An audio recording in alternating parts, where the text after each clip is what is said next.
Metong karetang linto ketang sona speeching pamanintun o pamag-develop keng renewable energy.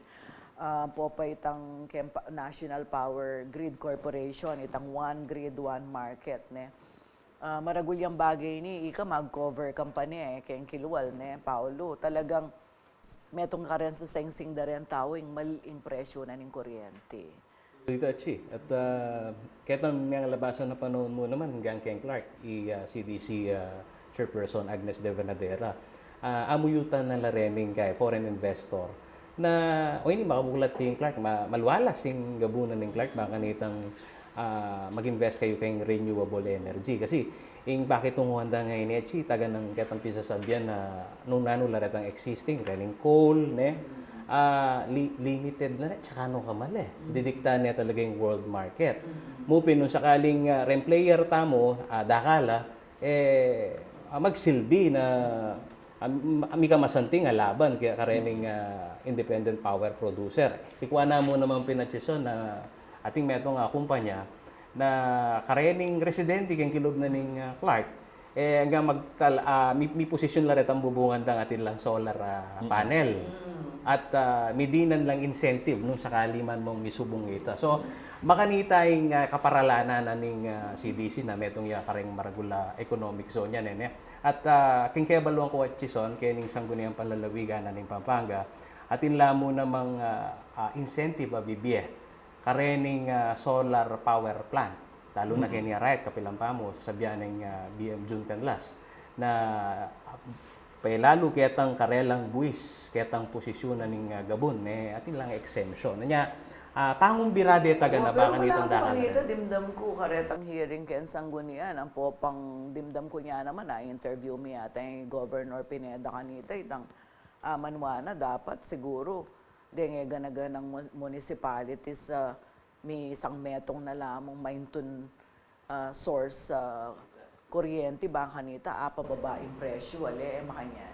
Ita nga usahan ng one rate, one province. Wala mo kanyan, wala mo katono niya kasi ining one grid. Sinabi ng Presidente Marcos Quinsono, ining one grid, one market, wala mo, it makes sense, na gawan data, kasi nung denge ganaganang munisipalidad pin naman, Dembalen, miyabe-yabe, and then they decide to get from itang energy provider, baka pababa may pining presyo na ng kuryente. Kasi sa sengsing ding malating negosyo ini, metong yakare sa sabiyandang maragula, panibata na ng gastos. Anya ping pumisa natin tamong akasabi din yung mga lating business po establishments kaya niking Ciudad San Fernando, Pampanga, may salon, ang pong metong car wash shop. So, kaida ning anyang milabasang kanu, at yung adwan libo yung presyo ng kuryentira, kay ba't ngayon ni mamabot na yung 4,000 to 5,000, 7,000. So, kung presyo kanu nga ito, nung magtuloy-tuloy, magbalaos ito, ating kanong possibility, o maragul yung possibility, na manyara na la. Uli po kanong nanong pamayad na kareng, kumbaga, ala na lang pamayad, kareng-karelang magobra, kay ba't alila makapagtas presyo ng karelang service? Uli pong pangamigtas lang service, syempre may lalako ng karelang customers. So, kumbaga, nung makanita pa rin yung karelang sitwasyon, king daratang bulan, ala lang choice nung ali manyara talaga. Kasi panedang sangkan generation charge, so para control de. Pero may banggit siya rin NGCP, mas ang tingitang dimdam ko kang Professor Hidarian, itang sasabihanan na binggit niya kasi President Marcos, itang investigasyon kening NGCP na metong yan naman kareng anyawaran ang. Okay, so of course ating yan naman binggitan na at kayabe yung Pampanga karetang amanwa ng magbenepisyo ketang pamagkuyad na ning travel, uli na nitang pagawang North Rail system. Full swing niya na in a few years, travel from Pampanga to Laguna will be reduced from 4 hours to just 2. Maragulyang bagay ating political, detang mag-umasid, eksperto mag-analyze, sasabihan na, yung presidente naman, kening sona na, naman talagang binggita na nano mang controversial, sasabihan. Actually, na yung sinabi na ng Presidente Kenny, na rin ang basic mandate na ng metong ang gobyerno. Talagang mandato noon ng gobyerno yan at dapat noon pagobran din. Na then regular lamo, na yung pahinto ng takay, na detang bagay na talagang sabihan mong apal to na lampas ketang mandato at dati da nang gagawan, regular da nang gagawan ng gobyerno, ang poreng manungkulan. Itang vision, na. Pahintunan kitang vision, kaya masyadong akit, adang makanyan. So, ita, paglalawe dereng mapila na political observers, kaya tiking local, ating kayong interview, kindalan na makanita mo naman na sasabihan.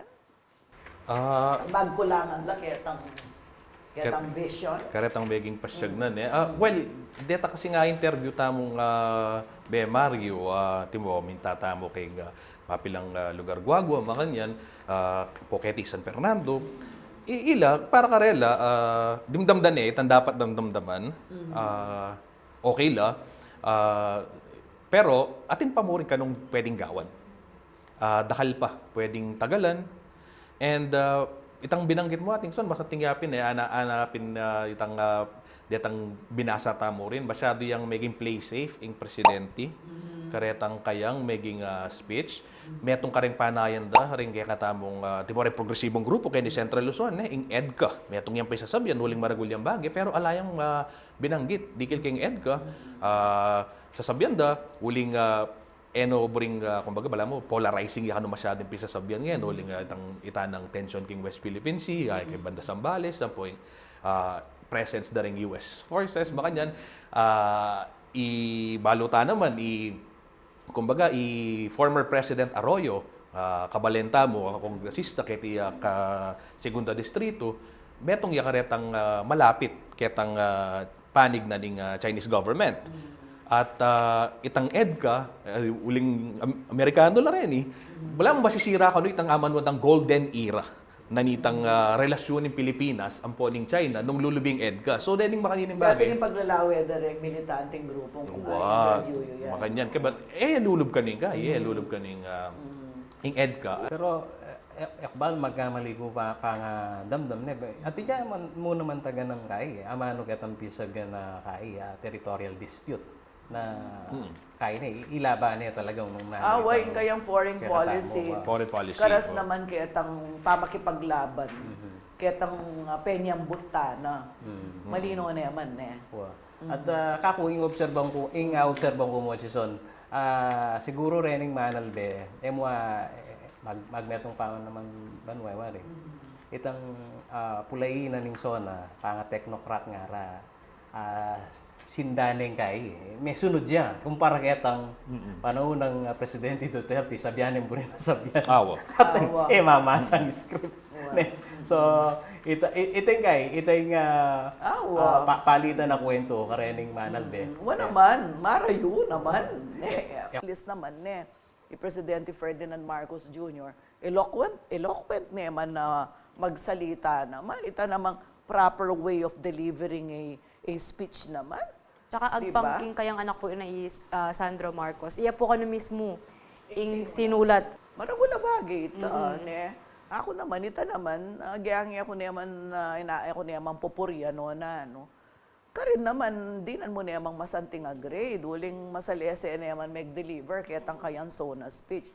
Siyempre, ita mo memalen, popang ita mo kayang media. Ita mo kasi we're both memalen and we're both media So, bilang media, daramdaman tamo, papasyag tamo, ing dimdam tamo ka rin memalen. At the same time, itamo at intamo mo namang opinion, uling itamo mo. Siyempre, citizens tamo mo naman. So, oita, ing metong karetang linto, ketang kayang speech, sabihan ita, pag maragul ni balo nung susubaybayan niya itang New Agrarian Emancipation Act, na isang taon mula nung aking unang sona ng Makanyan, na isabatas na ang bagong Agrarian Emancipation Act for a region like Central Luzon, nung nukarinta mo, makabase, itamo ken CLTV 36. Aning kaulagay ni, kasi sinabi na Kenny na 57 bilyong pisong utang na pinapasa ng mahigit 6 na libong beneficiaryo ay tuluyan ng nabura. Metong karemburi ko sanang ikutang kaya kayo, pilan mo kaya ka rening may mahigit 600,000 beneficiaryo ing may beneficyo kaya ning ausandang New Agrarian Emancipation Act. Kasi maragol yan sasabihan nini, kaya kaya katamo, kaya region tamo ne. Ating kayong balo kanina. Ating akong begong pisan. Alata pa, pero atin tamong babanten, itang kitang asyenda tinang halimbawa kay ni Concepcion Tarlac, ay itang sinabi ng Paul Asyenda Luisita? tinang Tinang. Asyenda, tinang mo. Sige. itang cover tamo na mikabungkalan la ka rin ang gana kitang mera kaplaretang 97 na Hortelano ang poretang karalang tala suporta. Anyang bayo yung zona akasabi tay Paul Viuya ning bagong alyansang makabayan gitnang Luzon ing sasabihan na at babanten tayong balita kay niya tilang pengako indar 40 days ada makanyan bibiheya ang gana kitang may naliwanan naman at finally kitang taulita mong balita pekisabihan tayong dar, ing sinabi da, tutunay ni BBN ng Gabon, karela, may award na la, pero ala pa mo rin. So, retang, merong tambabantayan, kaya pisasabihang reforma ka agraryo. And at the same time, kaya naman dimdam tamong pasyag na namang sani matula ng Free Workers Union, atang kay Federation of Free Workers, sasabihan na, welcome development sa ining Emancipation Act ngayon, Agrarian Emancipation Act. Pero dakal pa mo rin talaga karing Hortelano, karing makakutkut keng utang, makakutkut keng literal keng Gabon and figuratively uling itaping production input daw. May ito nga sinabi na itang Department of Water Resource Management. Sabi na, ang tubig ay kasing halaga rin ng pagkain. Tamong problema sana in Danum. Nung sakali man mo ang flood mitigation project, magsilbi lang water impounding o area. Mupin, yung malalyari po ka, no? Lulto, wala mo itang parochial system. Anya, yung maging problema, lakwan, Presidente Marcos Jr., yung Department of Agriculture,